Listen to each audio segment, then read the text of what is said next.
These are my Panda King isopods. They've been living in this plastic container for a while now, but it's finally time to upgrade them to a much larger naturalistic glass terrarium. Stick around to the end to see them explore their brand new home and get a close-up look at how they settle in.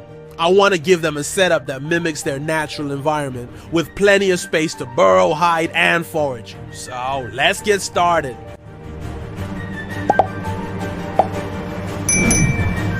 First, I added a drainage layer using leaker bulbs.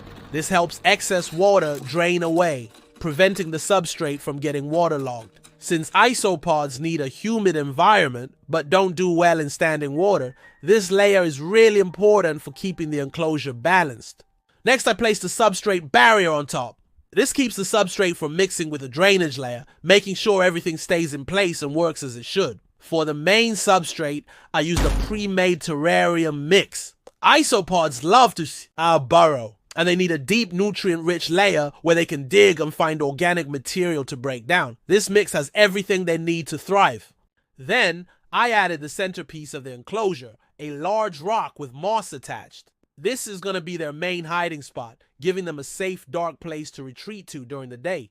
The moss will also help maintain humidity, which is perfect for them. To make the setup feel more natural, I added some live plants. These not only make the enclosure look better, but also help with air quality and humidity. Plus, the isopods may even nibble on any fallen leaves over time. I also added a nice piece of bark and plenty of leaf litter. Leaf litter is one of the most important things in an isopod enclosure since it's a key part of their diet.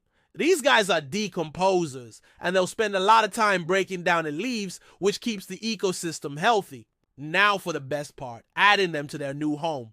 To make sure I didn't miss any tiny babies, I dumped all of their old substrate into the back of the enclosure. This way, they can move into the new space at their own pace. Now, let's watch as they start exploring. You'll see them slowly make their way into their new habitat, checking out all the hiding spots and burrowing into the fresh substrate.